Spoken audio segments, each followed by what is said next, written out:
నమస్తే రమగారు. నమస్తే రమగారు ఏదైనా సిరీస్ చెప్పుకుందామండి. ఒక ఒక 4, 5, 6 ఎపిసోడ్‌లు వచ్చేలాగా. 5, 6 రావు. ఆ! 4 వస్తాయి. ఓహ్! చెప్దాం. ఇది ఈ పుస్తకాల్లో ఎక్కడో దొరికింది నాకు. సీతం రాజు గారు దీని రైటరు. ఆహా! వారి పేరు క్లియర్‌గా ఉంది. కొన్ని బాలమిత్ర కథలు చెప్పుకుంటామా మనం. రైటర్ పేరు తెలీదు. ఓకే. నాకు చందమామ బాధగా కథ, ఉంటది. బాలమిత్ర కథ అనుకుంటాం. బాధగా ఉంటది. అంటే చిటికథలు వేరు. ఆహా! సిరీస్ ఒక 4 భాగాల సిరీస్ అంటే పెద్ద పుస్తకం. ఆ! అది ప్రింట్‌లో వచ్చిందంటే పాపం ఎంత కష్టపడి ప్రింటింగ్ అది చేయించుకుని ఉండుంటారు. వాళ్ళ పేర్లు చెప్పలేకపోయానని బాధగా ఉంటుంది నాకు. పేరు కనపడదు. ఓకే. దీంట్లో మాత్రం ఇలకె శనగల్లో సీతం రాజు అని ఉంది పేరు. ఆహా! ఇది బాగా పాత పుస్తకమే. మనకు దొరికింది కూడా ప్రింట్ పాతగా ఉంది. కానీ భాష లేటెస్ట్ భాషే. ఓకే. ఓ జానపద గాథ. ఒకవేళ ఇది చూసిన వాళ్ళలో ఎవరైనా ఈ సీతం రాజు గారు తెలిస్తే వారికి నా కృతజ్ఞతలు తెలియజేయండి. అవకాశం ఉండి ఒక మెసేజ్ వీడు మాకు తెలుసాను మా వాళ్ళే అను కనుక మీరు ఏదైనా చెప్తే నేను చాలా సంతోషిస్తాను. వీరమల్లుడి సాహసాలు కథ ఆహా! పేరు. ఆహా! ఈ వీరమల్లుడు అనేవాడు జయంతి నగరంలో ఒక పేద కుటుంబంలో జన్మించిన కుర్రాడు. హుహు. వాళ్ళ నాన్న పేరు గోపయ్య మల్లుడు అని చెప్తాడు. చిన్నప్పుడే తల్లి పోయిందట. పిల్లవాడు పుట్టినప్పుడు తల్లి గతించింది. ఇలాగా తల్లులు పోయినప్పుడు పూర్వకాలం ఎలా ఉండేదంటే తల్లి చావు పిల్లవాడని, వీడు మంచివాడు కాదని, వీడి వల్లే వీళ్ళ అమ్మ పోయిందని ఇలాంటి భావాలు రేకెత్తుతాయి జనాల్లో. అవునవునవును. ఇప్పుడు రేకెత్తినా కొంతమంది అంటారు, కొంతమంది అనరు. పట్టించుకోరు కొంతమంది. పైకన్న వాళ్ళు గనక గట్టివాళ్ళు అనుకో, ఆ మాట స్థిరపడిపోతుంది. అవును. ఈ పిల్లాడిని ఎవరు పెద్దగా పట్టించుకునేవాళ్ళు కాదు. వీడు నష్టజాతకుడు అన్న ఫీలింగ్ ఉండేది. ఓహ్! మల్లుడికి గోపయ్యకి మాత్రం చాలా ప్రీతి ఉండేది పిల్లవాడంటే. ఎంతో ముద్దుగా చూసేవాడు, గారాబంగా చూసుకునేవాడు. అతి గారాబం ఎక్కువ అయ్యేసరికల్లా పిల్లలు లొంగరు. వీడికి మాట వినడు, ఆటకాయితనం, హ్మ్. పరమ సాహసం, ఎక్కేయటం, దూకేయటం, విసిరేయటం అవి ఎక్కువ. చుట్టాల్లో పక్కాల్లో ఎవ్వరితోటి స్నేహ సంబంధాలు లేవు బడికి. ఎవరింటికైనా వెళ్తే అల్లరి చేసేసేవాడు, ఏడిపిచ్చేసేయటం, హ్మ్. వస్తువులు తీసేసేయటం. అది నదురు బెదురు లేదు, ఇంట్లో అదుపు లేదు. హ్మ్. తల్లి ఉంటే ఏదైనా మంచి ముక్కలు చెప్పుకునేదేమో. ఈ చెప్పేవాళ్ళు కూడా లేరు. తండ్రి వాడు ఏం చేసినా ఆయన ఏమనేవాడు కాదు. వాడి కోరిక తీర్చడం, వాడు ఏదైనా కావాలంటే ఎట్లా కొట్లా ఆ కోరిక తీర్చేయాలని ఉండేది. ఓకే. ఇప్పుడు ఉన్నారు కదా అట్లాంటి వాళ్ళు. అవునండి. ఆయనకి పుత్ర ప్రేమతో కళ్ళు మూసుకుపోయినాయి. పిల్లాడు ఏదైనా బడిలో పంపిస్తే వాడు సరిగా చదవకపోయినా దండించి వాడిని లైన్లో పెట్టే పందా ఆయన చెయ్యలా అసలు. ఓకే. ఏదో కట్టెలు కొట్టుకుని తెచ్చుకునేవాడు. ఏదో చిన్న పన్న పని చేసుకుని తెచ్చిన డబ్బంతా కొడుకేదా అనే పోసేవాడు. ఇట్లా పెరిగి పెరిగి వాడికి ఓ 12, 14 సంవత్సరాలు వచ్చినాయి. 12 ఏళ్ళు వచ్చాక ఇక వీడు పాఠశాలకి పనికి రాడు అని తేలిపోయింది. హ్మ్. స్కూల్లో ఒక్క ముక్క నేర్చుకునేవాడు కాదు. ఎంతసేపు అక్కడికెళ్ళా ఇక్కడికెళ్ళా ఆ గోడెక్క ఈ గొట్టుకెక్క, ఎవరి తోటలోనా జామకాయలు కంటికి నద్రగా కనబడితే కోసేయ్య, అల్లరి, ఆటకాయితనం, పనికి సోమరితనం, అల్లరికి మాత్రం మంచి దొందుడుకు. ఈ దుడుకు స్వభావంతో పిల్లవాడు పెద్ద 12 ఏళ్ళు అయ్యాక పాఠశాల నుంచి తీసి పారేస్తారు వాడిని. వీడికి ఏం రాదు, మేము వీడికి పాఠం చెప్పమని. ఇక అట్లా అట్లా అట్లా కొంచెం 16 సంవత్సరాలు వచ్చాయి. అసలు ఇంటికే రావటల్లా. హ్మ్. తండ్రికి వీడికి 12వ ఏట ఎప్పుడైతే బడిలో నుంచి తీసేశారో అప్పటి నుంచి ఆయనకి దిగులు మొదలైంది. అకాల వృద్ధాప్యం వచ్చేసింది మీదకి. కొడుకు చేతికి అందకుండా పోతున్నాడు అని. అదేలే. ఆ గురుగారి దగ్గర ఈ గురుగారి దగ్గర బతిమలాడి అడిగినా ఏమీ లాభం లేదు. ఎవరు పెట్టుకునేవాళ్ళు కాదు. మీ వాడు అల్లరి మా వల్ల కాదు. మిగిలిన వాళ్ళ చదువు పాడైపోతుంది. ఇతని మీద కొంచెం మర్యాద ఉన్నా ఆ గౌరవాన్ని ఆ కుర్రాడు ఉంచుకునేవాడు కాదు. రోజులు ఇట్లా గడిచే 16 ఏళ్ళు వచ్చినాయి. అసలు ఈ మధ్య వాడి ఇంటికే రావటల్లా. ఆయన వాడు ఎక్కడెక్కడో తింటాడు, ఎక్కడెక్కడో తిరుగుతాడు, తోటల్లో దొడ్లలో పడి తిరుగుతాడు. ఏ స్నేహితుడితో ఎవరితోటో కాసేపు పడితే వాళ్ళతో ఒక ముద్ద తినేస్తాడు, ఇంకంతే. ఇంటికి కూడా రాకుండా అయిపోయాడు.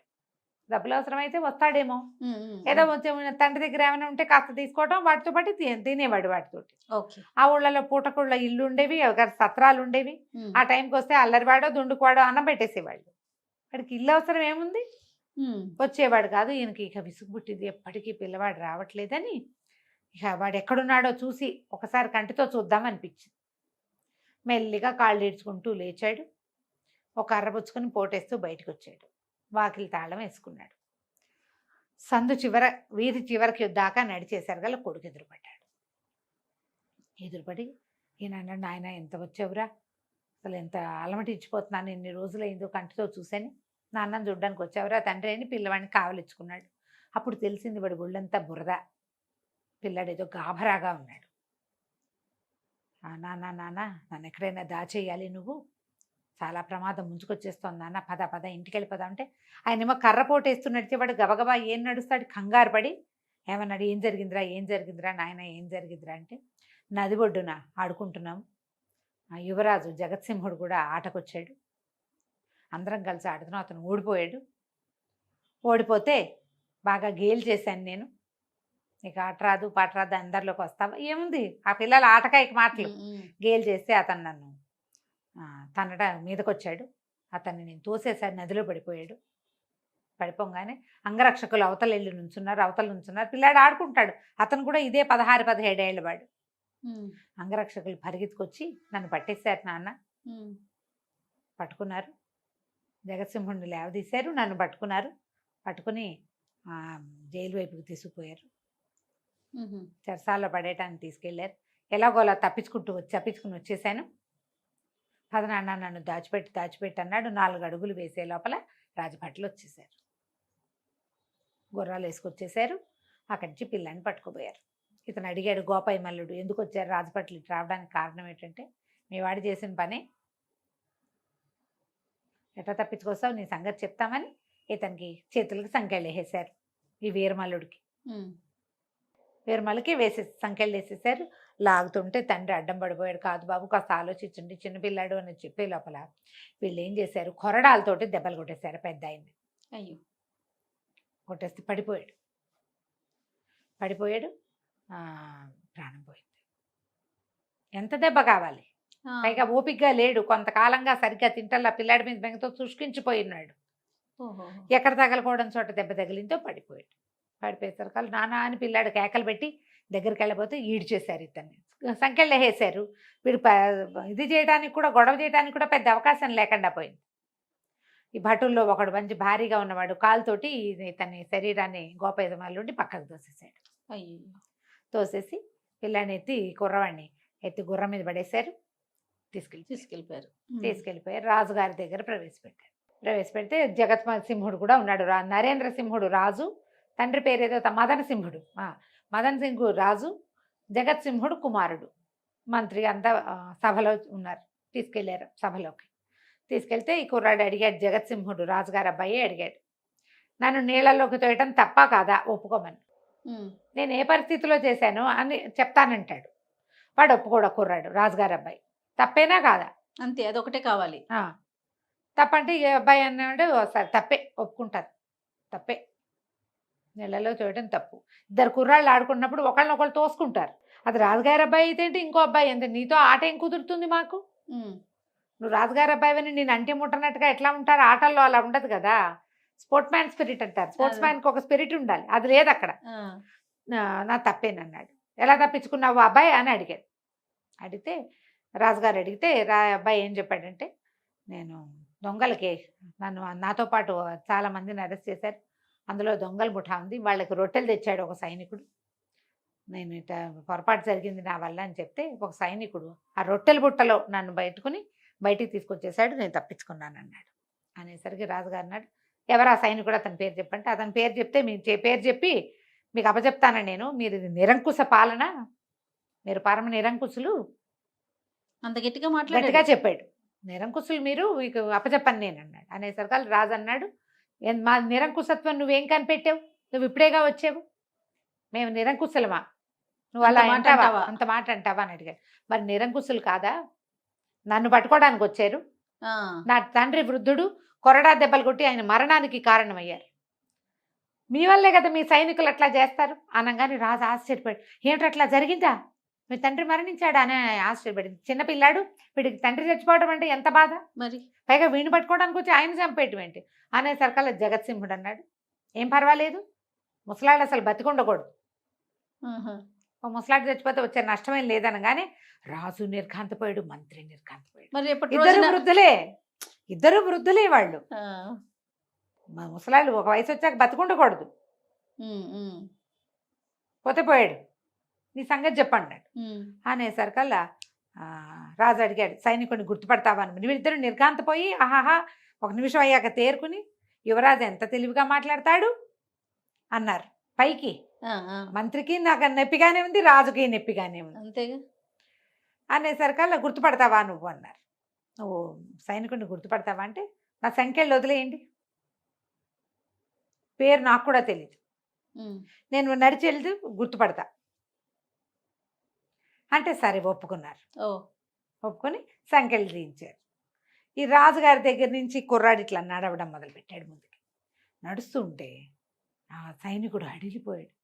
అతను గుర్తుపెట్టేశాడు కుర్రాడిని, అదే కదా. తప్పించాడు కదా, చిన్నపిల్లాడు పాపం అని తప్పించాడు. అయ్యో అక్కడ జరిగింది ఏం లేదు, వీడిని చంపేస్తారు వృధాగా అని ఆయన కళ్ళల్లో భయం కనపడింది. అతనికి ఒడ్డున ఒక కైజారు ఉంది. ఈ కుర్రాడు ఏం చేశాడు, అక్కడ దాకా నడిచి వీరమల్లుడు అతని బొడ్లోంచి కైజారు లాగి రైమని వెనక్కి తిరిగి రాజుగారి మీదకి విసిరేశాడు. సభంతా హాహాకారాలు చేసే లోపల రాజుగారి జబలో గుచ్చుకుంది అది. అంత దూరానికి అంత చచ్చిపోయింది, దెబ్బ తగలదు, కానీ వాడి సాహసం. మరి రాజుని సభలో పెద్ద పెద్ద కేకలు పెట్టారు, అవురా అవురా వీడిని బంధించండి, చంపేయండి, అదేంటి ఇదేంటి ఆడామని అరిచారు. అరిచేసరికల్లా కుర్రాడు అన్నాడు, ఎందుకు వృద్ధులు బతికుండకూడదు, మీ నాన్న వృద్ధుడేగా, నువ్వేగా చెప్పావు ఇప్పుడు వృద్ధులు బతికుండకూడదని చెప్పావు కదా, ఒక వృద్ధుడు ఆ వృద్ధుడు పోయాడు, ఈ వృద్ధుడు కూడా పోతాడు అనేసరికల్లా మంత్రి గారు ఎవరో కేకలేశారు, అబ్బాయి నువ్వు సంభాళించుకో, అట్లా చేయక మాట్లాడకూడదు, యువరాజు చెప్పిందే కదా చేశాను. అక్కడి నుంచి పరిగెత్తుకుంటూ ఆ రాజవైద్యుడిని కేకేసుకొచ్చారు. ఈ కుర్రాడు జగత్సింహుడు పరిగెత్తుకుంటూ వెళ్ళి ఆ కత్తి ఆ గుచ్చుకుని ఇట్లా రాసుకుపోయింది, బాగా నాటి పదునుగా వెళ్ళలా, తగిలింది, కానీ నెత్తురు గారుతుంటే పరిగెత్తుకుంటూ తండ్రి భుజం మీద చేయి పెట్టి గట్టిగా అదిం పెట్టుకున్నాడు. క్షమించండి నాన్నగారు, నేను మాట్లాడిన మాట వల్ల మీకు ఇలా జరిగింది అంటే నేను అన్నాడు, ఏమిటి నీ ఉద్దేశం అని అడిగాడు. మీరన్న మాటే, ఒక నెత్తురు చొక్కొస్తే ఇంత కష్టం కలిగింది కదా, నా తండ్రి వృద్ధుడిని చంపేశారు వృధాగా, ఒట్టి పుణ్యానికి 4 వాక్యాలు చెప్పి విచారణకి తీసుకెళ్తామంటే సరిపోయేది, దుఃఖించేవాడంతే, చచ్చిపోయేవాడు కాదు కదా. ఆయన రాజు మెల్లిగా లోపల నుంచి తొలగ తీసుకుని నిన్ను వదిలిపెట్టేస్తాను, యువరాజు జగత్సింహుడికి అంగరక్షకుడుగా ఉండు, నువ్వు నీకు ఇంత సాహసం ఉంది అనేసరికి తెల్లబోయాడు పిల్లాడు. మీరు ఉండమంటే ఉంటానన్నాడు. జగత్సింహుడు ఒప్పుకోవాలి, వీడికి విద్యాగంధం లేదు, చదువు లేదు, సంధ్య లేదు, పైగా నాతోటి ఇంత ఒట్లాటకు దిగినవాడు, వాడి నాన్న చావుకి నేనే కారణం అని నమ్ముతున్నవాడు నాకు అంగరక్షకుడుగా ఉంటే ఎట్లా నమ్ముతాం దాన్ని, వద్దన్నాడు. నాకు కుదరదన్నాడు. కుదరదంటే రాజు అన్నాడు, నీ కుదరకపోతే ఈ కుర్రాన్ని నేను పంపించేస్తా, నువ్వు ఉంచుకోవద్దు, అబ్బాయి చదువుకో, నీకు గుర్రం ఓ కత్తి 1000 వరహాలు ఇప్పిస్తాను. ఇంతలో రాజవైద్యులు వచ్చారు రాజుగారికి కట్టుకట్టడానికి. ఈ కాస్త దానికి వైద్యుడు ఎందుకు, రాసుకుపోయింది అంతేనన్నాడు, కానీ కట్టుకట్టారు. మంత్రికి యువరాజుకి సుతరాము ఇష్టం లేదు కుర్రాన్ని పంపటం, వాడిని ఇక్కడే ఉంచి చిన్న శిక్ష అయినా వేయాలని మంత్రి గారికి, కాదు వాడిని జైల్లోనే పడేయాలని కొడుక్కి ఉన్నది. కానీ ఇక రాజు మాట కాదని లేకపోయారు. పైగా సభలో రాజుగారు లేచి వచ్చి కుర్రాడి భుజాలు తట్టాడు, పరమ సాహసివి నువ్వు, దీనికి సరైన రుజుమార్గం ఉండాలి, ఎక్కడైనా చదువుకో, నీకు విద్యాగంధం ఉండాలి, మాట్లాడగలవు, ధైర్యం ఉంది నీకు, సభాపిరికివి కాదు, చదువుకుంటే ఇవన్నీ ఈ లక్షణాలన్నీ నీకు మంచి వాసికెక్కుతాయి నాయనా, మంచి గుణగణాలు పెరుగుతాయి నీకు, చదువుకో అని చెప్పి రాజుగారు ఆజ్ఞ చొప్పున ఓ గుర్రం ఓ కత్తి 1000 వరహాలు ఇచ్చాడు. వీరమల్లుడికి ఓ గుర్రం ఓ కత్తి ఓ 1000 నాణేలు ఇచ్చాడు, వరహాలు ఇచ్చి పంపించాడు. ఇవి పుచ్చుకున్న బయలుదేరాడు. వెళ్తూ ఉంటే ఒక దొంగల గుంపు ఆ పక్క నుంచి వెళ్తున్నారు. వీడిని అటకాయించారు. అటకాయించి ఏమున్నాయో అవి తీసి అక్కడ పెట్టమంటే వీడేం చెప్పంటే నా దగ్గర ఏమున్నాయి, ఇగో ఇలా ఇలా జరిగింది, రాజుగారు 1000 వరహాలు ఇచ్చారు, గుర్రం కత్తి చెప్పేశాడు, 1000 వరహాలు తీసుకోండి, నేనేం చేయలేను వాటితో, కావాలంటే తీసుకోండి, గుర్రం కత్తి మాత్రం వదిలిపెట్టండి అని చెప్పాడు. వాళ్ళు కూడా చిన్నపిల్లాడు, వాటి దగ్గర ఏముంటుంది, ఉన్నది ఇచ్చేస్తానన్నాడు. ఇంకేముంది, బట్టలు మట్టి కొట్టుకుపోయి మొహం మాసిపోయి కళ్ళ నీళ్ళ చారికలు మొహం నిండా ఏడ్చి మొత్తుకుంటున్నాడు నాన్న చచ్చిపోయాడని. సరే 1000 వరహాలు తీసుకున్నారు. మరి ఆపిన వాడి దగ్గర తీసుకోవాల్సిందే, దొంగల పద్ధతి అది. వదిలేశారు. ఆ గుర్రం ఎక్కి, వాడికి ఏం పెద్ద స్వారీ రాదు, పాడు రాదు, ఒక మాదిరిగా వచ్చు. కాకపోతే వాడు ఏంటంటే క్విక్గా నేర్చుకునే పిల్లాడు, చదువు మీద శ్రద్ధ పెట్టక రాలా వాడికి. పిల్లలు బైకులు నేర్చేసుకోరు ఫ్రెండ్స్ దగ్గర, వాళ్ళ ఇళ్లలో బైకులు ఉండక్కర్ల, గుర్రపు సవారి ఇలాగా, అలాగే వీడికి కూడా వచ్చు కొంత. గుర్రం తోలుకుంటూ మెల్లిగా వచ్చి తండ్రి తనకు ఎక్కడ కనపడ్డాడో, ఎక్కడ తండ్రి మరణించాడో అక్కడ వెతుక్కున్నాడు. వాళ్ళు సైనికులు పక్కకు తోశారు కదా, ఒక పొద పక్కకి పడి ఉన్నాడు తండ్రి. బోరమని ఏడిచాడు నాన్నని చూసి. పిల్లాడు ఏడుస్తూ ఉంటే కొంచెం చీకటి పడుతోంది, ఇంకా రాత్రి అవల, సాయంకాలం అయింది. అక్కడక్కడ చెదురుమదురుగా మనుషులు కనపడతారు కానీ వీడి ప్రవర్తన ఎవ్వరికీ నచ్చదు. పిల్లాడు అల్లరి పిల్లాడు, తండ్రి పట్ల విలువ లేదు, గౌరవం లేదు, మర్యాద లేదు. 16 ఏళ్ల పిల్లాడికి ఉండాల్సిన హ్యూమన్ రిలేషన్ ఏది వాడికి లేదు. ఎవ్వరు వాడి దగ్గరికి రాలేదు. ప్రథమోడు అంటుకుంటే అంటుకుపోతారు, అంతే కదా. అంతేగా. అయితే ఏడుస్తూ కూర్చున్నాడు, ఏం చేయాలో తెలియదు. సరే నాన్నని శ్మశానాన్ని తీసుకెళ్దాం అనుకున్నాడు. లేవదీసి గుర్రం మీద వేయలేకపోయాడు. 16 ఏళ్ల పిల్లాడే కదా, వాడికి బలశాలైన వాడు చిన్నపిల్లాడు, ఎత్తలేకపోయాడే. ఎత్తాడు, గుర్రం మీదకి ఎక్కించలేకపోయాడు. అయ్యో, ఏం చెయ్యాలో తెలియదు. ఈ లోపల దండుగా ఏదో శబ్దం వినపడితే వీడిని ఎవరైతే దొంగలు వీడి దగ్గర 1000 నాణేలు తీసేసుకున్నారో వాళ్ళు ఆ పక్కకి వేగంగా వెళ్తున్నారు. వీడు ఏం చేశాడు, ఆ నాన్న శవాన్ని దింపేసి పరిగెత్తుకుంటూ వెళ్ళి వాళ్ళకి చేతులు అడ్డం పెట్టి కేకలు పెట్టాడు. కుర్రాడు ఎందుకు ఆపుతున్నాడు అని ఆగారు. అయితే వీడు వల్ల ఏడుస్తూ, మా నాన్న ఇలాగో ఇలా జరిగింది, తీసుకెళ్ళలేకపోతున్నాను, నాకు సహాయం చేయండి అంటే, వాడు 1000 నాణేలని తృణప్రాయంగా ఏడవకుండా, గొడవ చేయకుండా, ఏమీ అనకుండా వదిలేసిన పిల్లాడి సాహసానికి మెచ్చుకుని వాళ్ళు, సరే పద మేము వస్తామని కొంతమంది దిగి, నువ్వు నీ గుర్రం ఎక్కరా కుర్రాడా అని వెనకాల తండ్రి బాడీని వేసి, పద నీతో పాటు మేము కూడా వస్తామని శ్మశానానికి తీసుకుపోయి, వీడి దగ్గర లాక్కున్న డబ్బులు ఉన్నాయిగా, ఆ డబ్బులు పెట్టి కొంత డబ్బు ఖర్చు పెట్టి శ్మశానంలో ఇది శవదహనం చేయించేశారు. లాస్ట్ రిచువల్ అయిపోయింది. ఇంటికి వచ్చాడు, వాళ్ళు వెళ్ళిపోయారు, వీడి ఇంటికి వచ్చాడు, స్నానం చేశాడు, బకెట్లో కూర్చున్నాడు. ఇల్లు చాలా చిన్న సుమారైన ఇల్లు, ఏమీ లేవు, ఏదో కుండ చట్టి ఉన్నాయి, డబ్బులు లేవు, ఏం చేయాలో తెలియలే. సరే మర్నాటి నుంచి ఇంట్లో ఉన్న ఏవో కాసిన బియ్యం కూర ఏదో వండుకు తిన్నాడు. ఊళ్ళో 5-6 పండితుల దగ్గరికి వెళ్ళాడు చదువుకుందామని. రాజుగారు చెప్పారు కదా ఆయనకు చదువు కావాలి అని. అప్పటికి వాడికి చాలా బ్యాడ్ నేము, బ్యాడ్ ప్రాపకాండా ఉంది వాడి మీద. బ్యాడ్ నేము మరి తగినట్టుగానే చేశాడు కదా. పైగా రాకుమారుడి మీద హత్య ప్రయత్నం చేశాడని, రాజుగారి మీద కత్తి విసిరాడని, అవన్నీ బయటకు వచ్చేస్తాయి, స్ప్రెడ్ అయిపోతాయి కదా. దాంతో ఇంకా ఎవరు పనికి తీసుకోవాలి, విద్య తీసుకోవాలి. కుర్రాడు అనుకున్నాడు, సరే ఇక్కడ ఉండద్దు, మనం వెళ్ళిపోదాం, వేరే ఊరు వెళ్దామని ఇల్లు వదిలేసి ఆ గుర్రము కత్తి పుచ్చుకుని మయూరి నగరానికి వెళ్ళాలని బయలుదేరాడు. మయూరి నగరం ఇక్కడికి దూరం. అక్కడ ప్రజలు, పాఠశాలలు వెసులుబాటుగా ఉంటాయని, ప్రజలు మంచివాళ్ళని, రాజులు కూడా మంచివాళ్ళని, తర్వాత బాగా భోజనశాలలు అవి బాగా విరివిగా ఉన్నాయని చెప్పుకుంటారు ఇక్కడ. ఆ ఊళ్ళో బాగుంటుంది ఫుడ్ చెప్తారుగా. ఇతను బయలుదేరాడు. మయూరు నగరానికి కొంత దూరంలో ఉండగానే ఒక అడవి ఉంది. ఆ అడవిలో ఈ గుర్రానికి దాహం ఇస్తుంది, వాడికి దాహం ఇస్తుంది, ఆకలిస్తుంది. ఏవో దొరికినవి తిన్నారు ముందంతా, తర్వాత ఇంకేం దొరకల. గుర్రము వగరుస్తుంది, వీడికి వగరుపుగానే ఉంది, ఆకలి మాడిపోతుంది. సరే ఇంకా దాని మీద ఎక్కి దాన్ని పరిగెత్తించిన కొద్దీ ఆయాసమే కదా, దిగి మెల్లిగా గుర్రపు కళ్ళాలు చేత్తో పుచ్చుకుని నడవటం మొదలుపెడితే ఓ పక్కకి నడవగా ఒక పురాతన దేవళం బయట ఒక ముస్సలి మా అమ్మ కూర్చుని కనపడ్డారు. ఆశ్చర్యపోయాడు. ఇంత నట్టడవిలో నీళ్లు లేవు, తినడానికి ఆహారం, పండు కాయ కసరు కూడా దొరకకుండా ఉన్న చోట ముసలమ్మ కూర్చుని ఉంటే, అంటే కుటుంబం ఉంటేనే, ముసలిమామలు చంటి పిల్లలు ఒంటరిగా ఎట్లా ఉంటారు, వాళ్ళకి ఎవరో ఉండాలి. దగ్గరికి వెళ్ళాడు. ఎవరబ్బాయి నువ్వు అంది. నేను ఎవరైతే నీకెందుకు, నువ్వెవరో చెప్పు, ఈ అడవిలో ఎందుకున్నావు నువ్వు అంటే ముసలిది నవ్వింది బోసి పళ్ళతోటి, బోసి నవ్వు. నువ్వు నాకు చెప్పపోతే నేను నీకు చెప్తానా అంటే, అది కాదవ్వా, నేను జయంతి నగర్ నుంచి వస్తున్నాను, మయూరు నగరానికి వెళ్ళాలి, చాలా దాహంగా ఉంది, కాస్త మంచినీళ్ళు దొరుకుతాయా అంటే, లోపల ఉన్నాయి వెళ్ళమంటే అదొక పెద్ద మందిరం లాంటిది, పెద్ద ఇది కనపడుతుంది, కానీ పురాతనమైనది. లోపలికి వెళ్తే బ్రహ్మాండమైన కాళికాదేవి విగ్రహం ఉంది. ఇంత పొడుగున 4 చాపి హోమ్మని నుంచునుంది. దయచేసి ఆశ్చర్యపోయాడు. అక్కడ పూజ చేస్తున్నట్టుగా కనపడుతున్నాయి. పళ్ళు, కొబ్బరికాయలు, పువ్వులు, పసుపు, గంధం, లోపల సాంబ్రాణి వాసన. ఓ పక్కగా దేవళంలో ఓ పక్కగా కుండ ఉంది, తాగమంది నీళ్లు. ఏం చేసాడు వీడికి? ఆకలిస్తుంది కదా, ఆ పళ్ళు చూసేసరికి ఆకలి విజృంభించింది. ఈ మహాకాళికి అనేక అనేక నమస్కారాలు చేసి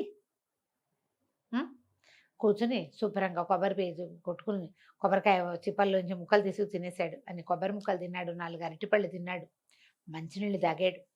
తాగాక తను తిన్న అరటిపళ్ళ పెచ్చులు, మిగిలిన కొబ్బరి అంతా అక్కడ ఉన్న ఓ పళ్ళెల్లో వేసుకుని ఆ కుండ చేత్తో పుచ్చుకొచ్చాడు బయటికి. ఆ ముసలమ్మ కేసు చూడలే ఇంకా. సాహసి వాడు, చేయదలుచుకుంది చేసి అసలు పారేస్తాడు అంతే. ఆ తీసుకెళ్ళి ఆ పెచ్చుల గుర్రం ముందు పెట్టాడు. గుర్రం టగా తినేసింది. తినంగానే కుండ దాని ముందు పెట్టాడు మంచినీళ్ళకి. గుర్రం మూతి అందులోకి వెళ్ళల. వీడేం చేశాడు? వరలో ఉన్న కత్తి తీసి దాన్ని మూతి చెక్కేశాడు. ఈ కుండది చేస్తే కుండ ఇంత ఓపెన్ అవుతుందా? అమ్మయ్య, మంచినీళ్ళు తాగింది గుర్రం, ప్రశాంతంగా ఉంది. ఈ ముసలమ్మంది, ఏరా కుర్రాడా, కుండగాస్త పగలగొట్టేశావు, రేపటిలా నాకు మంచినీళ్ళు అన్నది. రేపటి సంగతి తర్వాత, ముందు మా ప్రాణం నిలవాలి కదా అని వచ్చి కూర్చున్నాడు. నా ఆకలి దాహం తీరినాయి, అలసట తీరిపోయింది, చల్లగా ఉంది ఇక్కడ. ఇప్పుడు చెప్పు నీ సంగతి ఏంటి, నువ్వెవరు అంటే, నేను ఈ మయూర్ నగరం రాజుగారి కూతుర్ని. నేను యుక్త వయసులో ఉండగానే ఒక రాక్షసుడు, ఒక మాంత్రికుడు నన్ను ఎత్తుకుపోయాడు. వివాహం చేసుకోమని చాలా బలవంత పెట్టాడు. బలవంత పెడితే నేను ఒప్పుకోలే, ఏం చెప్పినా సరే. అందుకని నన్ను ముసల్దానిగా మార్చేశాడు. ఓహో, ముసల్దానిగా మార్చేస్తే ఇక అప్పటి నుంచి ఈ దేవళం దగ్గర పడి ఉంటున్నాను. ఒక మునీశ్వరుడు చెప్పాడు, ఒక బాలుడు నీకు సహాయం చేస్తాడు. ఆ బాలుడు గనక ఎవరైనా నీకు సహాయం చేస్తే నీకు ఈ ముసలి రూపం పోతుందన్నాడు. ఏ బాలుడు? బాలుడు పేరు చెప్పాడా, బాలుడు గురించి చెప్పాడా అని అడిగాడు. చెప్పలా, ఒక బాలుడు అన్నాడు అంతే అని చెప్పేసరికల్లా, నేను చేస్తా అవ్వా నీకు సహాయం, నీకేం కావాలంటే అది చేస్తా అంటే పక్కపక్క నవ్వింది. చిన్నపిల్లాడివి, నువ్వేం చేస్తావని. నీకు బాలుడు సహాయం చేయాలని మునీశ్వరుడు చెప్పాడు కదా, నేనే అనుకో, నాకేం ముందు వెనక లేదు, ఏదైనా చేస్తా నేను. నీకే మంచినీళ్ళు ఇచ్చావు, లోపల శుభ్రంగా అన్నీ తిన్నా, 2 పూటల వరకు ఇబ్బంది లేదు, ఇక్కడ ఉంటా, నీకు చెప్పు నీకేం సహాయం చేయాలి అంటే. వికాసిని అని ఒక మణి ఉంది. ఆ మణి ఎక్కడుంటుంది? ఈ దేవ ఆలయంలో ఒక పెద్ద రాతి బండ ఉంది, దాన్ని కదపాలి. దాని వెనకాల మెట్లు ఉంటాయి, ఆ మెట్ల నుంచి కిందకి దిగాలి. కింద ఒక భైరవి ఉంది. ఇక్కడ ఎవరిది? మహాకాళి ఉంది. కింద భైరవి విగ్రహం ఉంది. ఆ భైరవి పాదాల దగ్గర వికాసి మణి ఉంది, వికాసిని. ఆ మణి తెచ్చి నా నుదుటికి తగిలిస్తే నా ముసలి రూపు పోయి పడుచు రూపు వస్తుంది. బాగుందిగా. కుర్రాడు అన్నాడు. అంతేగా అన్నాడు మల్లుడు. ఇంతే కదా, నేను చేస్తా, నేను ఏదైనా చేయగలను, కనీసం ప్రయత్నం చేస్తాను చూడు. నేను మయూర్ నగరం వెళ్తాను, నువ్వు రాజుగారి అమ్మాయివి కదా, నీ రూపం మార్చి నేను తీసుకెళ్ళి అక్కడ దింపుతాను అంటే, సరే పద నాకు చూపించదు ఎక్కడుందో చూపించన్నాడు. ముసలమ్మ, అవ్వ, కుర్రవాడు బయలుదేరారు. ఈ పెద్దగా ఉన్న మహాకాళి విగ్రహం వెనకాల గోడకి పెద్ద బండ పెట్టుంది. కుర్రాడు మళ్ళీ మహాకాళి దగ్గర ఆగి ఆవిడకి అనేక నమస్కారాలు చేసి బోల్సేపు దండం పెట్టుకుని శ్రద్ధగా వచ్చాడు వెనక్కి. ఆ బండ తోయటానికి ట్రై చేస్తున్నాడు. చేస్తుంటే ఎప్పటికీ కదలటల్లా. నా ఒకటి వల్ల కాదేమో అనిపించింది. ఈ అవ్వేం చేసింది, వీడిని దాటుకుని అవతలకి వెళ్ళి అక్కడ ఒక పిడి లాంటిది ఇట్లా లాగంగానే తెరుచుకుంది. ఓకే, తెరుచుకునేసరికల్లా అప్పుడు సడన్గా జరిగిందనుకో, మనం ఇట్లా దోస్తున్నాము, ఎవరైనా అది లాగారనుకో, అది లాగారు, ఇది వచ్చింది అనిపించదు. ఒక క్షణం మనం తోసినందుకే వెళ్ళింది అనుకుంటా. కిందకి వెనక్కి లోపలికి ఇట్లా మెట్లు కనపడి కుర్రాడు ఉత్సాహంగా దిగేశాడు లోపలికి. దిగుతూ ఉండగా వెనకాల నుంచి ఈ అవ్వ ఒక్క ఉదుటున మహాకాళి వైపుకి తిరిగి, మహాకాళి, ఈ రోజుతో ఈ బాలకుడితో 100 మంది బాలకులతో అయిపోయారు, ఇక నువ్వు నా కోరిక తీర్చవలసిందే అని చెప్పి ఆ పిడి లాగేసింది. తలుపు మూసుకుపోయింది. వీడికి కదా అర్థమైంది అప్పటికి. అంటే 100 మంది బాలకులు ఇందులోకి వెళ్ళారు, నేను 100వ వాణ్ణి. వెనక్కి తిరిగితే ఇక తలుపు ఓపెన్ అవ్వాల. ఇప్పటికి 99 మంది అయిపోయారు, వీడు 100వ వాడు. అర్థం కాలేదు ఏం చేయాలి.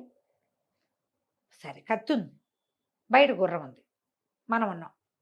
ఆ కత్తి పుచ్చుకొని మెల్లిగా కిందకి నడవటం మొదలుపెట్టాడు. అంతా జారు జారుగా అలా ఉంది. లోపలికి కిందకి వెళ్తుంటే ఇట్లా తిరుగుతోంది రోడ్డు, అది ఆ దారి. కిందకు చూస్తే ఆ కింద పెద్ద భైరవి విగ్రహం ఉంది. బయట ఎంత మహాకాళి ఉందో అంత భైరవి ఉంది. ఈమె తన్ని మోసం చేసింది అన్నది తెలిసిపోయింది. ఇంతలో ఒక చిన్న ఆడపిల్ల కంఠం వినపడింది. వీరుడా, అవ్వదంతా మోసం, నీ వెనకాలే ఉంది, జాగ్రత్తగా ఉండు.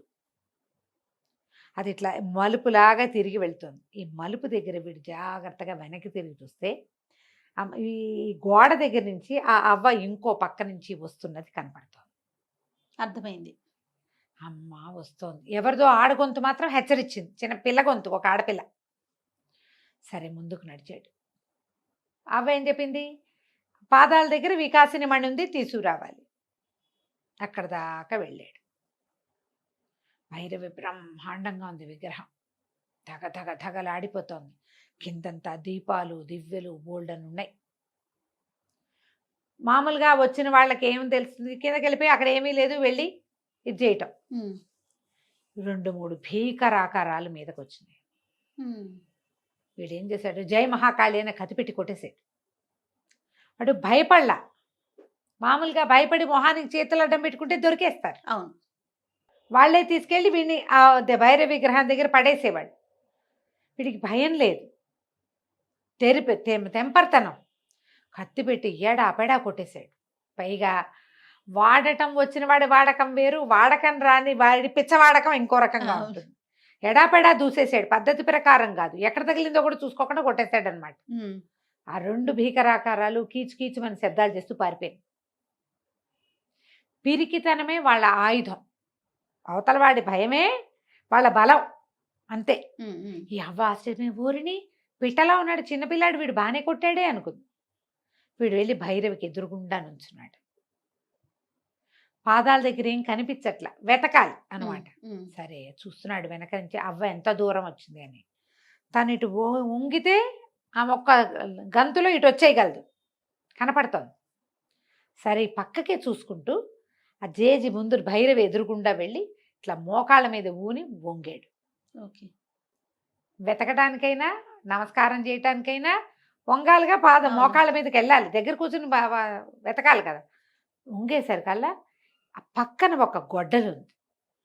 ఈ అవ్వ రూపంలో ఉన్న ఆ రాక్షసుడు, ఒక రాక్షసుడు అనమాట. వాడు ఒకటే ఒక్క దూకులో వచ్చి ఆ గొడ్డలు తీసి ఈ కుర్రాన్ని నరికిపోయింది.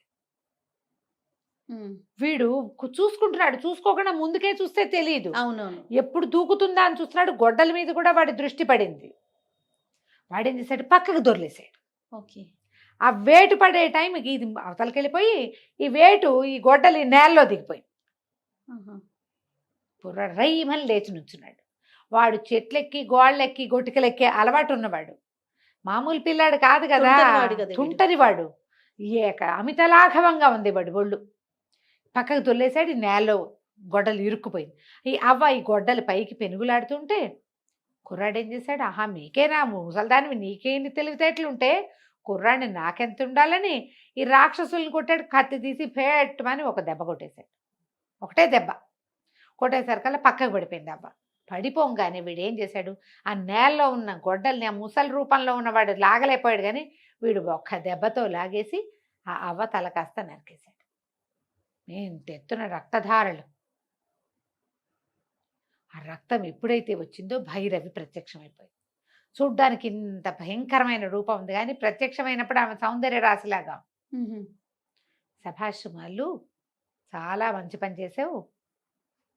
వీడు ప్రచండుడు అనే రాక్షసుడు 100 మంది బాలకులని ఇది చేస్తానని బలిస్తేనే ఈ వికాసిని అనే మణి కోసం ఇంత ప్రయత్నం చేశాడు. 99 మంది అయిపోయారు, నువ్వు 100వ వాడివి. వాడికి దక్కవలసిన వికాసిని మణిని నీకు దక్కిస్తున్నాను, ఇదిగో అని మణి చేతులు పెట్టింది. ఈ మణిని తదేకంగా చూసి నీ మనసులో నువ్వు ఏది కోరుకుంటే అది అవుతుంది. ఇల్లు వాకిళ్ళు డబ్బు దశకం మనుషులు దీంతో రాంది లేదు. దాంతోపాటుగా మొండెము తల ఉంటే వాళ్ళని ప్రాణాలు కూడా రక్షిస్తుంది. ఓహో, బాగుందిగా, బతికిస్తుంది ఈ మణి అని ఆ మణి చేతులు పెట్టింది. చేతిలో పెడితే వీడు సంతోషించాడు, చాలా సంతోషపడ్డాడు. అక్కడి నుంచి ఏం చేశాడు, అమ్మాయిని తీసుకున్నాడు. ఆ భైరవి దగ్గర అంతా మళ్ళీ అప్పుడంతా నెత్తురు నెత్తురుగా అయింది కదా, ఆవిడ మళ్ళీ మాయమైపోయింది. వీడు ఏం చేశాడు, ఆ ముసల్దాన్ని మెడ తెరిగిపోయిందిగా, నరికేసిన మరుక్షణం రాక్షసుడు బయటపడ్డాడు. ఒక పెద్ద మొండెం ఇంత తల, ఆ తల మండెం ఒక దగ్గరగా పెట్టి దాన్ని బతికించమని కోరుకున్నాడు. రాక్షసుడు లేచి కూర్చున్నాడు. లేచి కూర్చుంటే, ఈ మణి కోసం ఇంత ప్రయత్నం చేసావు, అమ్మ ప్రత్యక్షమై నాకు ఇచ్చింది, నీ దారి నువ్వు పో, దీని జోలికి రావద్దు, నిన్ను బతికిస్తున్నాను నేనని చెప్పి బతికించి వదిలేశాడు. అప్పుడు ఇతనికి గుర్తొచ్చింది, ఏదో స్త్రీ స్వరం వినపడింది. ఎవరు అని వెతకడం మొదలుపెట్టాడు. ఎవరు ఇందాక నాతో మాట్లాడింది, అవసంగతి చూసుకోమని చెప్పింది ఎవరంటే, ఆ గుహకి ఒక పక్క భాగం నుంచి చిన్న పిల్ల, ఒక 12 ఏళ్ల పిల్ల 13 ఏళ్ళు ఉంటే బయటకు వచ్చింది. ఎవరు నువ్వు అన్నాడు. నేను పేరు మర్చిపోయాను, ఏదో పేరు కథ అంతా గుర్తుంది, పేరు మర్చిపోయింది. చూస్తావా, అయిపోయింది, ఇదే లాస్ట్ చెప్పాడు. ఇప్పుడే ఫినిష్ చేయాలిగా, ఎక్కడున్నామో అక్కడ గుహలో ఒక పక్క భాగం నుంచి, అది చిన్న దీనిలాగా ఉంది, లోపలికి ముడతలాగా ఉందన్నమాట. అందులోంచి ఒక చిన్నది, ఒక 12-13 ఏళ్ళ అమ్మాయి బయటకు వచ్చింది.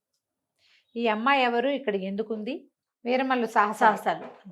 ఇతను కిందున్న త్రిపుర భైరవి మందిరంలో అవ్వని చంపేశాడు. వాడు ఒక రాక్షసుడు అయ్యాడు, రాక్షసుడిని బతికిచ్చాడు కూడా.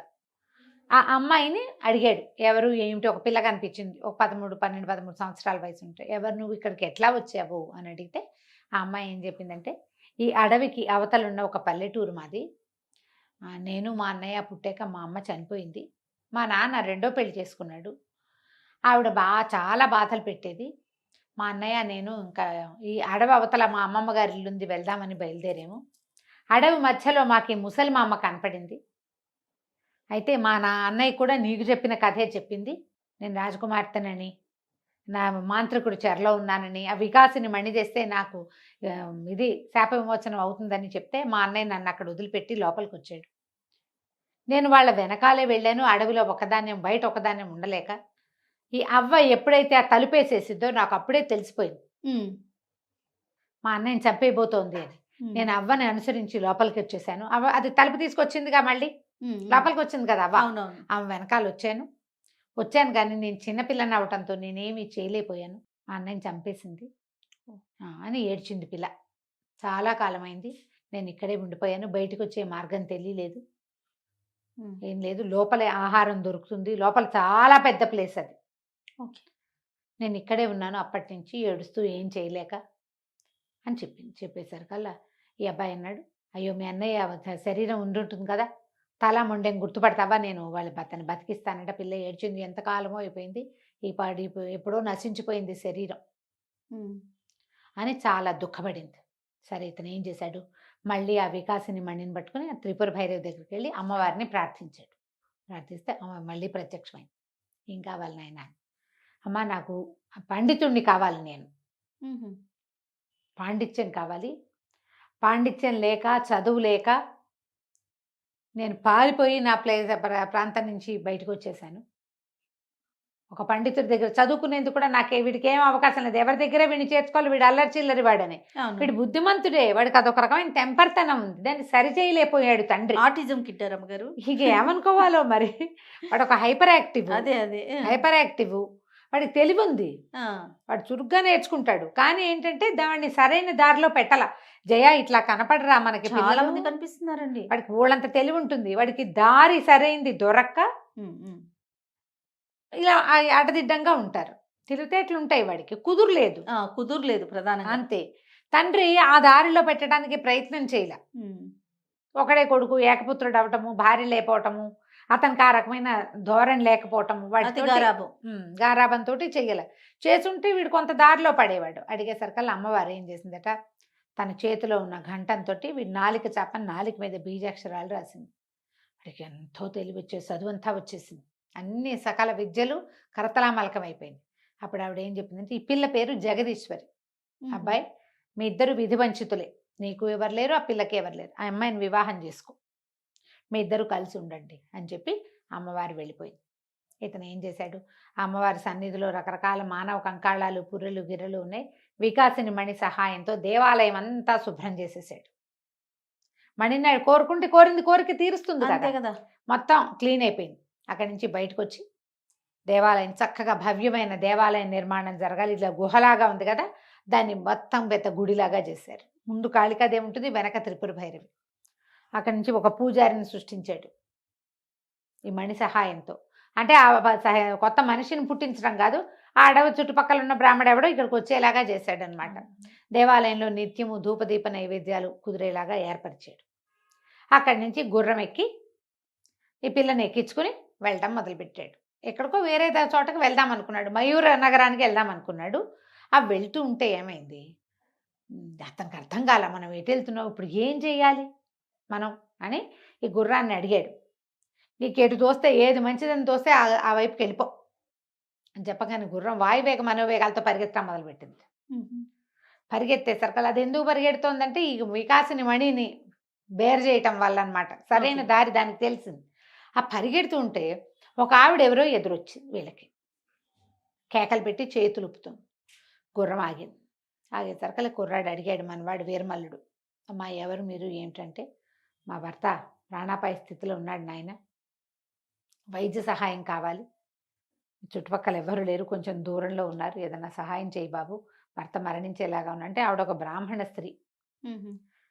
సరే వీడన్నాడు, అమ్మా నేను తన దగ్గర ఉన్న వికాసిన మణి సహాయంతో బతికించగలను అనుకుని మా గుర్రం ఎక్కండి, మీ ఇంటి దారి చెప్పండి, నేనే బతికించగలుగుతాను, నేనే ప్రయత్నం చేస్తా వైద్య సహాయానికి అని గుర్రం ఎక్కించుకున్నాడు. ముగ్గురు కలిసి, ఆ పిల్ల, ఆ జగదీశ్వరి, వీరమల్లుడు, ఆ ఎదురొచ్చిన బ్రాహ్మణ ప్రౌఢ స్త్రీ, ముగ్గురు కలిసి గుర్రం ఎక్కి వెళ్ళారు. ఆయన ప్రాణాపాయ స్థితిలో ఉన్నాడు. సరే ఈ వికాసిని మణిని అతని గుండెల మీద పెట్టి ఈయనకు ఆరోగ్యం చేకూరాలి, ప్రాణాపాయ స్థితి నుంచి తప్పించుకోవాలని దండం పెట్టుకునేసరికి ఆయన మామూలుగా అయిపోయాడు. స్పృహ వచ్చేసింది. లేచి కూర్చున్నాడు. ఎవరినైనా మహానుభావుడు ధన్వంతరివి, నన్ను నువ్వు బతికిచ్చావంటే, కాదండి నేను ఒక మామూలు కుర్రవాడిని, నాకు అమ్మవారి అవకాశం ఇచ్చింది అని చెప్పాడు. చెప్పి ఎందుకు మీకు ఇంత అనారోగ్యం చేసింది, మీ ఊళ్ళో వైద్యులు లేరా, ఇది లేరా అని అడిగేసరికల్లా ఆయన భార్య అంది, అయ్యా వైద్యానికి ఏముంది, దిగులతోటే నా భర్తకు అనారోగ్యం పట్టుకుంది, అవమాన భారం సహించలేక ఇట్లా అయ్యాడు అన్నది. అనేసరికల్లా ఈ కుర్రాడు మళ్ళీ అడిగాడు, ఆయన ఎందుకు అవమానపడ్డారు, బ్రాహ్మణుల్ని అవమానించకూడదే, బ్రాహ్మణ్ణి అవమానించకూడదు, ఆ కాలం అది, మీకు దగ్గరలో దేవాలయాలు ఉన్నాయి, పక్కనే రాజుగారు మయూర నగరం దగ్గరలో ఉంది, మీకు పూజ జరగకపోయినా పర్వాలేదు, కానీ అవమానం జరగకూడదు అంటే, ఎవరో అవమానించడం కాదయ్యా, సొంత శిష్యుడే ఈయన్ని అవమానించాడు, ఆ శిష్యుడు చేసిన అవమానాన్ని సహించలేకే ఆహారం తీసుకోక నిద్ర లేక ఇలా జబ్బుపాలు పడ్డాడని చెప్పింది ఆవిడ. ఏమిటి ఏందని బాగా అడిగాడు. అడిగేసరికల్లా ఈయన ఏం చెప్పాడంటే, ఈయన ఒక గురువు, ఈయనకి ఒక కాంపిల్య నగరానికి చెందిన ఒక మహానుభావుడు, ఒక ఆయన, ఒక ఋషి, ఈయనకి చక్రనేమి అని ఒక ఉంగరాన్ని ఇచ్చాడు. ఉంగరం పేరు అది చక్రనేమి, దాని పేరు. ఆ ఉంగరం చాలా మహిమాన్వితమైంది. మనం ఏ విద్య చెప్తున్నామో, విద్య చెప్పే గురువు అది శిష్యుడికి పూర్తిగా అందేందుకు ఉపయోగపడే ఉంగరం అన్నమాట అది. ఓకే. అయితే నా దగ్గర వీరభద్రుడు అని ఒక శిష్యుడు చేరాడు. వాడు ఆ ఉంగరాన్ని కొట్టేశాడు. ఎందుకు కొట్టేశాడంటే, ఈయనకి పరకాయ ప్రవేశం అది వచ్చు. పరకాయ ప్రవేశం కోసం అతను బాగా వెంబడబడి అడిగేవాడు. శిష్యులందరికీ తలా ఒక విద్య ఏదో నేర్పించేవాళ్ళం. ఈ పరకాయ ప్రవేశము ఇలాంటి ప్రత్యేకమైన విద్యలు మనుషుల్ని బట్టి నేర్పాలి. వాడు దుర్మార్గుడు, మంచివాడు కాదు, కపటి.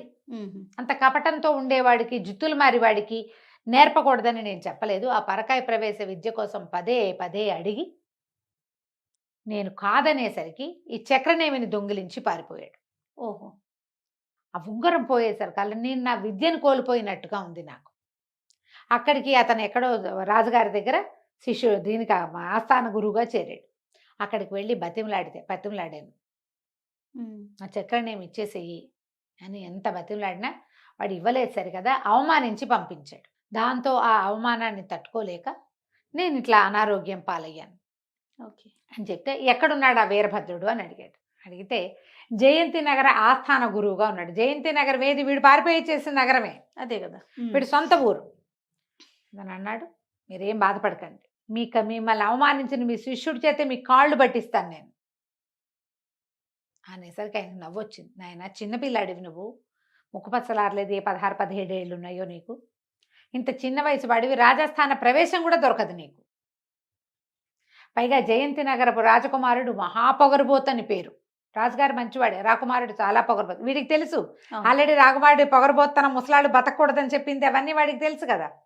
ఇతను అన్నాడు, మన వీరమల్లుడు, మీరు ఏమీ ఆలోచించద్దు గురుదేవ, మీరు మీ అన్ని విద్యలు మీ దగ్గరకు వచ్చేస్తాయి, మీ చక్రనేమి మీ దగ్గరకు వస్తుంది, మిమ్మల్ని అవమానించిన మీ శిష్యుడు మీ కాళ్ళు పట్టుకునేలాగా నేను చేయగలను, నేను చెప్పినట్టు చెయ్యండి చాలన్నాడు.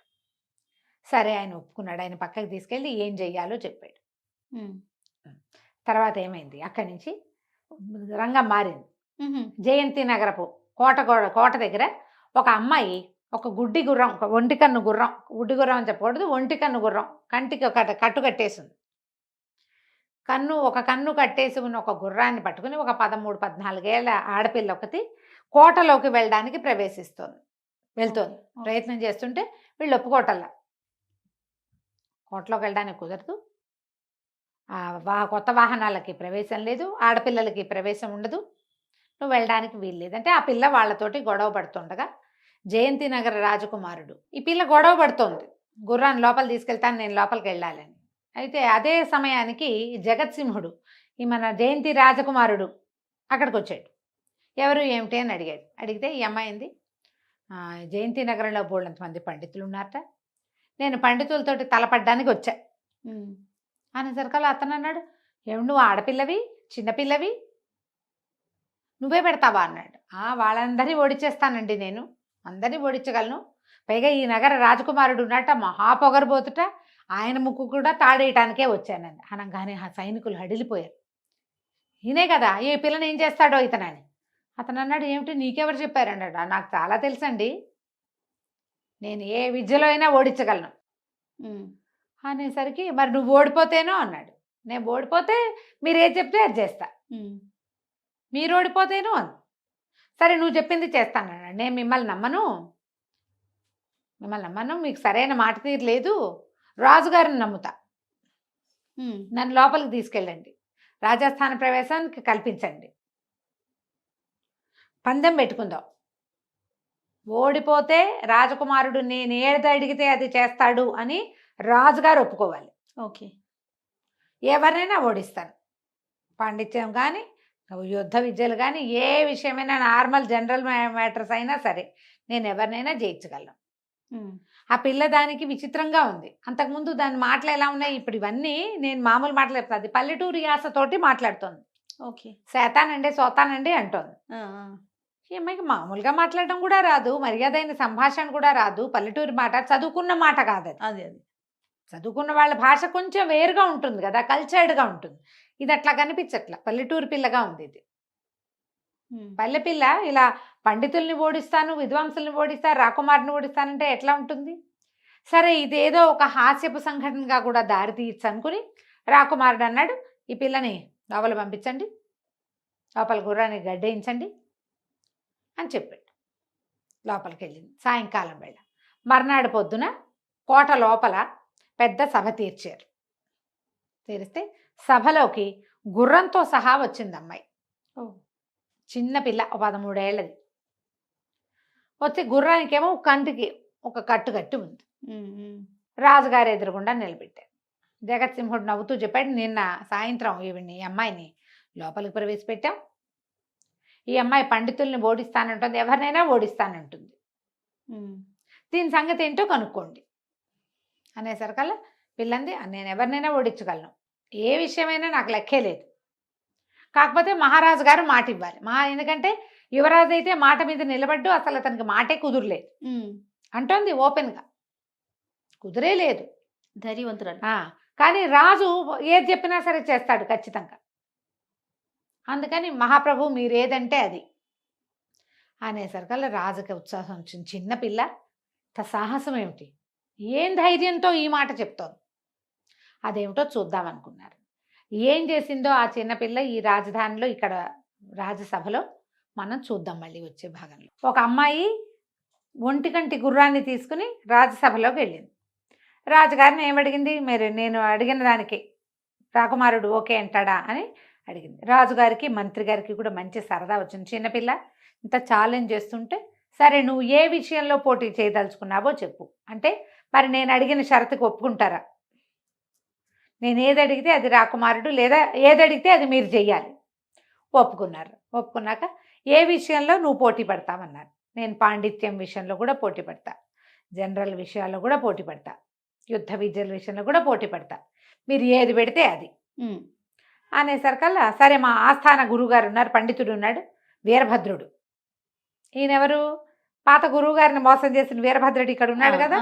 వీరభద్రుడు గురువుగారు ఉన్నారు, వీరభద్రుడు ఈయనతోటి పోటీ పడమన్నారు. పోటీ పడిన సరికల్లా ఆయన అన్నాడు ముక్కు పచ్చలారలేదు, పిల్ల పిచ్చికలా ఉంది, ఈ పిల్లతో నాకు పోటీ ఏమిటి అనేసరికల్లా పిచ్చికా పిట్టాకేముందండి, ముఖే ముఖే సరస్వతి, ఎవరి ముఖంలో ఏ సరస్వతి ఉందో మీరు ఏది కావాలంటే అది నాతో మాట్లాడదంటే ఆయన అన్నాడు నువ్వు ఏం చెయ్యాలి, నీకేం కావాలి అంటే మాకు అది నేను చెప్పిన వాళ్ళ కాళ్ళు పట్టుకోవాలి అని చెప్పింది పిల్ల. మీరు ఓడిపోతే నేను ఓడిపోతే మీ కాళ్ళు పట్టుకుంటా, మీరు ఓడిపోతే నేను చెప్పిన వాళ్ళ కాళ్ళు పట్టుకోవాలి మీరు అంటే అడుగు నీ ఇష్టం ఏదో అన్నాడు. అడగంగానే పిల్ల అడిగింది ఇదేమిటి అని గుర్రాన్ని చూపించింది. ఆయన ఇదే గుడి గుర్రం అన్నాడు. అనగానే పిల్లంది గుడ్డి గుర్రం ఏమిటి, ఒక కన్ను ఉంది దీనికి, ఒక కన్ను ఉంటే గుడ్డి అంటావా, రెండో కంటికి కట్టేశాము, ఓ కన్ను కనపడుతుంది గుర్రానికి, అదేమవుతుంది ఒంటి కంటి గుర్రం అనాలి, గుడ్డి గుర్రం అనకూడదు, మీరు పప్పులో కాలేశారు. మామూలు వాక్యం కూడా మాట్లాడలేరు, మీకు పెద్ద పాండిత్యం అనేసింది. మీకు పెద్ద పాండిత్యం ఏముంది, మామూలు విషయం. గుర్రానికి రెండు కళ్ళకి గంతలు కట్టి ఉంటే పోనీ, దానికి కళ్ళే కనపట్లేదు అది ఎటు నడుస్తుందో అంటే పోనీ గుడ్డి, ఓ కన్ను కట్టేస్తుందంటే రెండో కన్ను కనపడుతుందనే కాదు అర్థం, సింపుల్ విషయం కనపడేది కూడా అర్థం చేసుకోలేరా మీరు అనేసరికల్లా ఆయన కొద్దిగా దెబ్బతిన్నట్టు అయిపోయాడు ఆయన. సరే ఏవైనా జంతువులు ఎగురుతాయా మీకు తెలుసా, లోకంలో పక్షులు ఎగురుతాయి కదా, జంతువులు మనుషులు కూడా ఎగరగలరు మీకు తెలుసా. ఈయన అన్నాడు అట్లా ఎగరవు, భగవంతుడు పక్షులకు మాత్రమే రెక్కలు పెట్టాడు, పక్షిది కాకపోయినా గబ్బిలం కూడా ఎగురుతుంది అంతే తప్ప ఇక ఏ జంతువు ఎగరదు. ఇదో అని గుర్రాన్ని చూపించింది. గుర్రం ఎట్లా ఎగురుతుంది అన్నాడు. మీరు చెప్పేది తప్పు, గుర్రం ఎగురుతుంది, నా గుర్రాన్ని ఎగిరిస్తాను నేనంది పిల్ల. అని చూస్తూ ఉన్నారు. ఈ లోపల ఆ గుడ్డికి ఒంటికంటికి కట్టుకట్టున్న గుర్రము ఒక్కసారి ఇట్లా రెక్కలు అల్లార్చి పైకి ఎగిరింది. చుట్టూతా తిరిగి వచ్చింది సభాభవనం అంతా, వీళ్ళంతా ఇట్లా అని నిర్ఘాంతపోయి చూస్తూ ఉండిపోయారు. గుర్రం ఎగురుతోంది అంటే లోకంలో నీకు తెలిసిందే విషయం కాదు, నాకు తెలియంది ఏదో ఉండుండొచ్చని నువ్వు ఒప్పుకోవాలిగా. అనగానే గుర్రం కిందకి దిగింది, ఓడిపోయాడు. ఏం లేదు, సింపుల్ పాయింట్.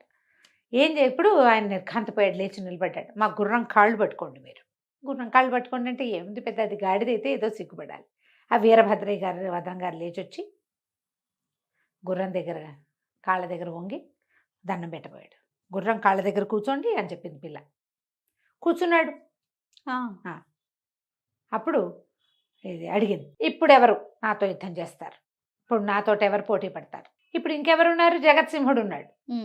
ఆయన బోళ్ళంత కత్తి కటార్లు అవి ఇవి నేర్చుకున్నాడు. ఇంతకుముందు ఆ కుర్రాడిని వీరమల్లుని నీకు అంగరక్షకుడుగా పెడతాను తండ్రి అంటే నాకు బోళ్ళంత సాహసిని, నేను బోళ్ళని యుద్ధాలు వచ్చు, యుద్ధ విద్యలు వచ్చు, నాకు వీడికేమొచ్చు, శాస్త్రం లేదు, వీడి పాడు లేదు అన్నాడు కదా, నాకు వచ్చు నేను చేస్తానన్నాడు. కానీ నువ్వు ఆడపిల్లవి, అమ్మాయితోటి నేను శాస్త్ర పరీక్షకి దిగను, యుద్ధం చెయ్యను స్త్రీలతోటి, నా నియమం అనేసరికి పిల్లంది మీకు సరి జోడిని ఇంకోటి తీసుకొస్తాను, నేను సరిపడేవాడిని తెస్తాను, వాడితో చెయ్యి యుద్ధం అనేసరికల్లా ఆలోచించారు. ఇప్పుడు పిల్ల వచ్చింది, ఒక గుర్రంతో అమ్మాయి వచ్చింది, దానికి పట్టుమని 13 ఏళ్ళు లేవు.